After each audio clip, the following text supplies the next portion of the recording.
Lampas na tayo ng mahinang El Nino. Itong kinumpirma ng Pag-asa kanina. Ilan sa mga posibleng epekto nito ay ang pagkakaroon ng short dry spell sa ilang bahagi ng bansa. The Bureau of Fisheries and Aquatic Resources says about 100,000 fishermen are affected by the dry spell. 7.8 hectares na barangay Piday ang natuyo dahil sa matinding init ng panahon.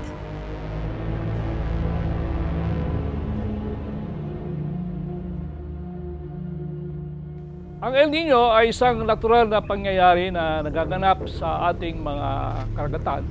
Ito ay unang tuklasan noong buwan ng Disyembre at ito ay nangyayari after so many years. No? Cyclical ito eh. Halimbawa every 10 years, pero sa pagsapit ng tinatawag natin climate change o pagbabago ng ating klima ay mas madali na ito nakakabalik every 5 years na yata at lalong tumitindi.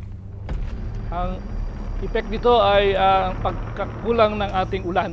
Kaya may mga bahagi tayo ng bansa na ating dinadanas ngayon na kulang ulan at natutuyuan dahil sa kapus ng ulan at kakulangan ng irigasyon. Noong nakaraang El Nino nga, noong 1997 to 1998, napag-aralan namin yung impacts o yung epekto ng El Nino sa ating mga pangisdaan. At ayon sa datos na aming nakuha, ang nawawalang production natin ay more than 260 metric tons ang loss o nawawala na may halaga na mahigit na 6 na bilyong piso. Susunod na naapektuhan ay yung mga nag-aalaga ng seaweeds or halamang dagat sa mga coastal waters at saka yung mga cage culture at fish pens. Okay. Ang nawawala sa ating produksyon ay mahigit 131,000 metric tons at may halaga na 1.5 billion pesos. Okay. Tapos ang susunod na apektuhan ay yung ating mga nahuhuling isda sa dagat. Kasi may isda na naapektuhan ng mainit na tubig sa dagat ay pupunta sa mga mas malamig o mas malalalim na dagat upang maiwasan nila yung temperatura.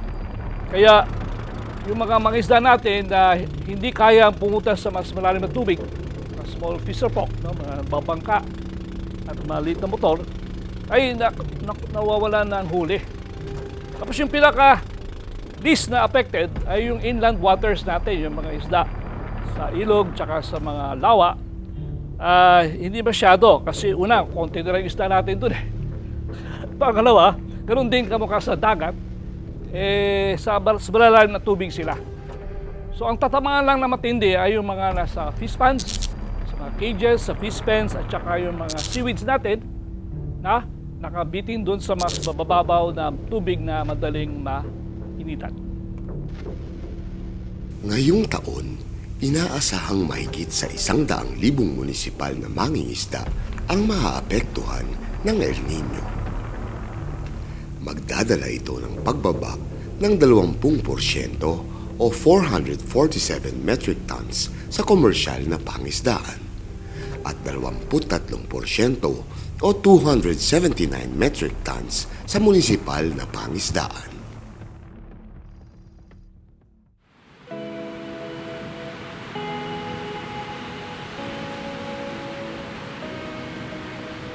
Dahil dito, nagsulong ang Bureau of Fisheries and Aquatic Resources o BFAR ng isang programa na tutulong sa sektor ng pangisdaan upang makaagapay sa epekto ng El Nino.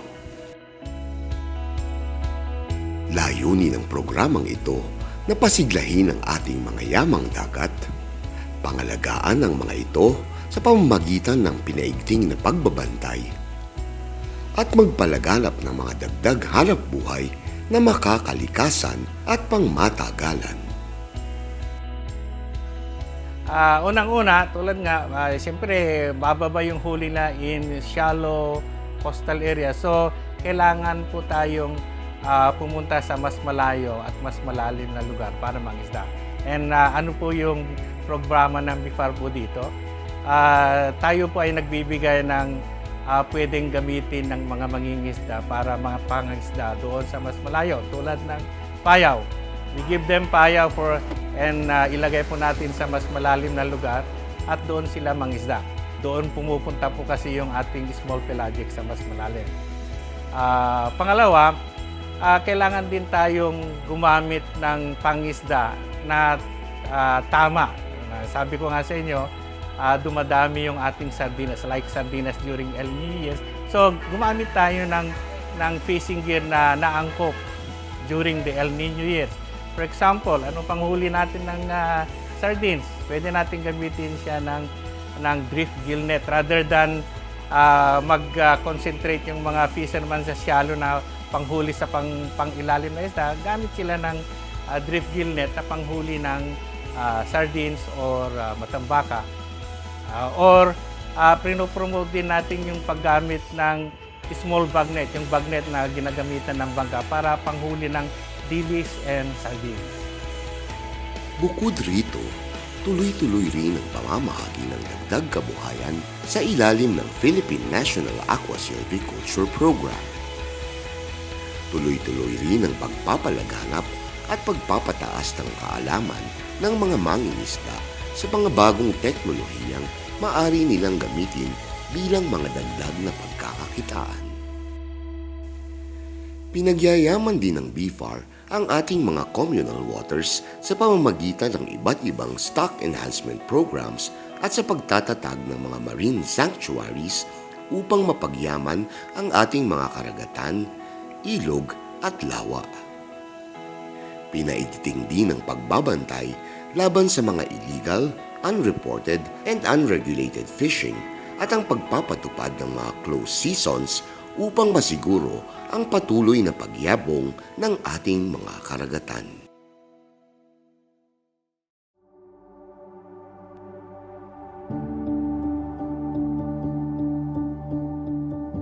At dahil malaki rin ang pinsala ng El Niño sa sektor ng aquaculture, marami rin ang ayuda ng ahensya sa mga mangingisdang kasapi sa sektor na ito. Ang Bureau of Fisheries po ay aktibong umaabot sa mga aquaculturists. Halimbawa po, patuloy po ang monitoring ng ating mga regional fish health offices sa pagmanmanho sa mga water quality ng ating mga lawa, ng ating mga baybayin. Gayun din sila po ay pumupunta sa mga farms upang i-check ang mga water quality nitong mga operations na ito upang makapagbigay ng advisory o abiso kung ano ang dapat gawin ng ating mga aquaculturists sa kanilang operations sa kabila ng ganitong El Niño or tag-init na ating nararanasan. Pangalawa po, ang Bureau of Fisheries ay patuloy ho na nagbibigay ng input assistance. Tilapia fingerlings, garungan bangus, seaweeds propagules at mga iba pa hong mga farm implements and inputs. Kasalukuyan po, ngayon po ay pinopromote ng Bureau yung oyster and mussel farming. Ito po ay sa buong Pilipinas. Ang mga benepisyaryo po nito ay tinuturuan na magparami o magpalaki ng mga tahong at talaba. At sila ho ay binibigyan ng 1 o 2 module na floating raft method po ang ginagamit ang pinopromote ng Bureau. At sa loob po ng 6 o 8 buwan, maaari hong madagdagan ng 3,000 peso kada buwan ho ang kikitain ng ating mga fisher folks natin gamit ang 2 raft units. Meron din po tayong mangrove crab fattening program na binibigyan po natin ng training ating mga fisher folks sa pagpapataba ng alimango. Pagkatapos sila ho ay binibigyan ng input assistance sa anyo ho ng crab tray o crab container at ho yung alagang alimango. Sa loob ho ng 30 days, minsan po 15 days lang ay meron ng na-harvest na alimango. At tiyak ho nakikita ang ating mga fisher folks. Bukod dito, nagsasagawa rin ng BFAR ng mga trainings at seminars ukol sa tamang pag-aalaga ng isda upang maiwasan ang pagdumi at tuluyang pagkasira ng ating mga karagatan. Tuloy-tuloy rin ang capacity building ukol sa iba't ibang value-adding technologies na magsisilbing dagdag hanap buhay ng ating mga mangingisda. Namamahagi rin ng mga rainwater harvesters ang BIFAR lalo na sa mga malalayong isla upang magkaroon ng sapat na inuming tubig ang ating mga mangingisda. Samantala, tuloy-tuloy rin ang pamamahagi ng mga dagdag na kabuhayan sa pamamagitan ng seaweeds. Ang BIFAR ay patuloy kami sa aming programa sa National Seaweed Development Program or NSDP na tumutulong sa mga seaweed farmers na mag-train at magbigay ng technical assistance at magkaroon ng patuloy na consultation and dialogue para sila mabigyan ng kaalaman kung paano natin haharapin yung mga problema ng climate change. Ngayon, nagkakaroon kami ngayon ng meeting, tinatanong kung ano nga yung intervention na pwedeng itulong ng BIFAR. So ngayon, ang iniisip namin na kung pwede, i-level up natin yung mga farm implements nating ibibigay sa seaweed farmers na magpamigay naman nung mga farm implements na para sa deep sea farming. Para makaiwas sila sa mga problema ng climate change o El Nino at makapag-produce ng mas magandang production na hindi maapektuhan ng ating El Nino phenomenon. Kailangan tulong-tulong tayo para ma-solve yung mga problema natin sa phenomenon na ito. Magmula sa farmers, pababa, mga LGU, at ang ating gobyerno na pinangungunahan nga ng BIFAR, dapat talaga, we work hand in hand to really address effectively the challenges of the El Nino phenomenon.